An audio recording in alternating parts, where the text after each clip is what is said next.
We were talking about the workout equipment last week. I kind of alluded to it, but so we had a running track, and they had sports. You know, they had a softball field, and they had they would play like pickup football. Actually, it wasn't even pickup. It was organized flag football with teams. One of the teams' name was the Woodlayers, and yeah. Were they gay? I had to process. I don't ask. Don't ask. Don't tell, Woody. Right. And so they would go out there and they'd play football, but it was hot as fuck out there. I couldn't believe they weren't just heat stroking out in that 100-degree bullshit. And there was like medicine balls, and then there were there was like one good elliptical, one decent treadmill, and like some shitty ellipticals that had no resistance. Even you were just on this green thing doing this a lot, and then that was it. And I was like, well, shit, what do you do for like? Or there was chin-up bars and dip bars, but there was no free weights. And I was like, what do they do? And my buddy's like, over here, I'll show you. We go out there, and these guys have gotten big rocks, like the ones that like retain an area to keep from washing away. Mm-hmm. And they have taken them to the scales and weighed them and written with magic marker what they weigh on them. So every rock you look at in the gully says 25.5, 32 pounds, 16 pounds. Big rocks. Yeah, they're big, like the retaining rocks you like put to like keep water from washing a gully away. And they would take these bags and fill them up with rocks, and they put them on either end of a pipe. And they're out there doing bench press and curls with a pipe full of rocks. So why would bags of rocks? Why wouldn't they give them free weights? Was it because they were worried that they would like hurt each other with them, or? That's what they would say if you asked. That's the same reason they said that we didn't have a pool table, but they give us padlocks and socks. So that's bullshit. We got big long tube socks, and we've got padlocks. What's safe about giant rocks? Yeah, nothing. Yeah, right? Yeah. No, let them go play with the rock pile. So every morning I'd go out there to the track, like crack of dawn, and I'd start my run, and I'd look, and here came the same guy with a wagon, like a big the kind of wagon you would use around a greenhouse is the only way I know to describe it. In high school, I remember seeing that. It was like a big heavy-duty wagon full of rocks. And because you got to put them back. You can't just leave the rocks up in the workout area. Like, they're real big on cleanliness and neatness. And so, and this, I was asking my buddy, I was like, that guy's the rock guy, I guess. He's like, he's lost like 200 pounds. When he got here, he was like 450. Now look at him. And I'm like, still looks pretty fat to me. Yeah, right? It's not a good look. You could really benefit from the gym that's like, not just like rocks and pipes. But yeah, and then guys would be doing like burpees and sit-ups and push-ups and lots of stuff like that. Most people worked out in pairs so you could motivate the other guy. It seemed like that was very common, that one guy would often know more than the other guy, and like there were a couple guys in there who were just like specimens. You could tell. Was Snow a specimen like that?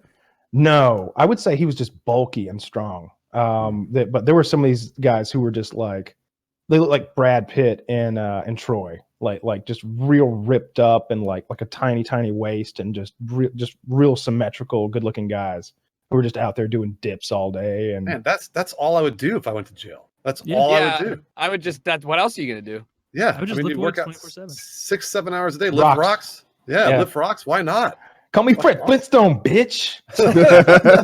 Fucking rock in each hand. They would do that too. They just have a rock in each hand, and they'd be doing all sorts of like. Those are the free weights. You just for real. I can see myself going either way. Really, like there's a version of me that might just hit the gym hard, and there's a version of me that might just get a little depressed and sleep and do nothing. It's a long day. You wake up eventually and need something to do. I read a lot. Mostly reading. That's almost exclusively what I did, for sure.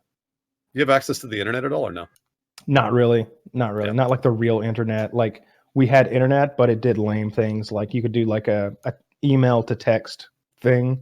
So you could text somebody, and then they would email you back when they returned the text. Mm-hmm. I didn't really bother with that. I just used the phones. You got like 15-minute phone calls, 300 months a month. 300 minutes a month, yeah. The phone is one of my questions, Kyle. How did that work? Like, is it a common area? On TV, sometimes there's people waiting for the phone, and if you're on it and I'm a tough guy, I might be wanting to boot you. Like, what is the phone like? It's a little room you go into that's not very far from the dorm, just a stone's throw. And you go in there. It's got air conditioning. It's very small. It's about the size of this room I'm in right now. And there's 8 phones, I think, in there, maybe 10, just along the walls. Maybe 4 on this side, 4 on this side, 4 on that side, something like that. And you dial the number you want to call. You dial your prison number, which is like a 9-digit number that identifies yourself. And then it asks you to repeat your name back to it. And at the tone. And the voice recognition sucks dick. So like I'd have to make like 10 phone calls in a row. It would take me 15 minutes to make a 5-minute phone call because I'm just calling it over and over. I'm like, Kyle Myers. Yeah. Didn't understand that. Sorry. Try again. And gets, oh, fuck, maybe next time. Oh, nope. Not going to understand you at all. Try again later. I'm like, fuck. Click, click, click, click, click, and just go again. But yeah, there's guys in there. It's usually real loud. I try to pick off times to make my phone calls so it's not so goddamn loud in the room because they're real depressing phone calls. Of course. You know, it's like sometimes it's funny. You know, I remember distinctly one of the early times I was in there, he's like, yeah, baby, you need a gangster in your life. And I'm thinking like, does she though? He's calling from jail. Yeah. Like, so is he trying to seduce someone for his soft landing? Yeah. I like his gumption. I mean, good for him. I mean, there are women out there who want to fuck Charlie Manson. There are. Shoot a shot. And but yeah, it sucked. You got, like I said, you got 15 minutes, and then the phone starts doing this little countdown bullshit. It gives you these little tones to let you know that any minute now you're running out of time, and we're just gonna hang the fuck up on whoever this is. And unless you're calling locally, it's expensive, like $1 a minute or something like that. To you? Yeah. Okay. Yeah. On TV, it's always collect. No, I don't even think that's an option because this way the prison gets the money. Call from help! I'm being raped. I don't know. Help. Yeah. I'm being raped. Is that Turkish? What is? I don't know, gentlemen. No, I think that the federal prison system wants to get as much money out of you as they can. So like it comes right out of your commissary fund. There's a little process in which you transfer money from commissary fund into your phone fund, and one of the problems with prison, like you said, get the money out of you. Most people exit prison, even if they just do 2 months, which is a low yet. Most people do more. You do 6 months in prison, you come out broke. Most people can't they don't have a 6-month emergency fund that they can tap into, and they exit, and suddenly it's not a problem like renting their next apartment and such. Like they leave in dire straits, and right. That's part. Yeah, that's why they put them in the halfway house. I think that's one of the main reasons. You know. And they can give you like a year of halfway house. So, and that comes right off your sentence too. That's not like an in addition type thing. So a lot of those guys like Snow, for example, he's really trying to get them to give him as much halfway house as possible. So, and as much home confinement in addition to that as possible. So he can get out like early next year because he's been in there for fucking 10 years or whatever the fuck. Jesus. So basically you just like your account, like let's say you have a savings account. You just take your savings account with you to prison, and then you're just whittling away at that account? Or no, you use like Western Union. You get somebody on the outside to like wire the money into your prison account. And so you know, I had plenty of money, but you have a spending limit. Even in the commissary, it's like, you can only spend $120 every 2 weeks or something like that, or 180, I think it was, something like that. Yeah. Did anyone? Maybe not you, but like, did anyone in the prison use other people as their like pay pigs? Like, you know, hey, if you want to feel safe, you keep me rolling in potato chips or something. No, I didn't see anything like that. People were real honest about like making promises, like, hey, could you give me a little bit of this, and I'll buy you something for that, like commissary day, and they would always like actually make that happen. There was a lot of like on commissary day, like each dorm had a different commissary day. So if I don't get to shop until Wednesday, but it's Monday and you get to shop, I could be, hey man, will you get me 4 bags of chili and some Raisin Bran? And you know, that would happen. And then when it's my turn, I will buy him, you know, $18 worth of shit too. And that's a pretty common thing that would happen. Or if you had gambling debts, you could handle those. If they didn't want max, which is the packets of mackerel fish fillets that I talked about that were kind of currency in there. If they didn't want that, they could also do commissary credit. So like, give me your commissary list. I'll put down $6 for the shit and just bring it to me whenever, you know, you go.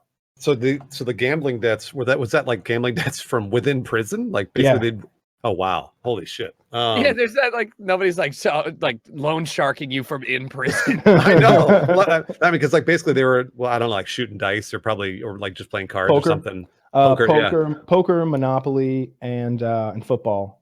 Did you play poker? The main. A little bit, not much. They did like this dealer's choice thing where the dealer got to choose the game, and they played a lot of how should I put this, ghetto games that I'm not familiar with. But a lot of nonsense games, and I like to play Texas Hold'em pretty exclusively. That's what I always played when I would, play for real money and play online and stuff like that. I'm good at that. I think I always was, and I didn't know how.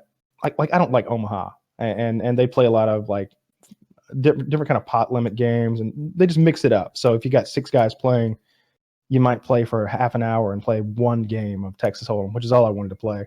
And plus, like, I didn't know those people very well either. So like sometimes like there were scary people in the game, and I didn't know they might get upset if I win too much. That would be my holdup. Like I don't want to win a lot. I don't want to lose a lot. Like I don't want just want to play. Right. I don't want to owe you money, and then suddenly like that's a danger. I don't want you owing me money. Then like that's another problem in itself. Right. And, they were pretty chill about that. I didn't feel like it was going to be a big thing. That It was might hurt mostly just they weren't. feelings. Everybody, nah. You get There were a lucky. lot of people with good sense of humor.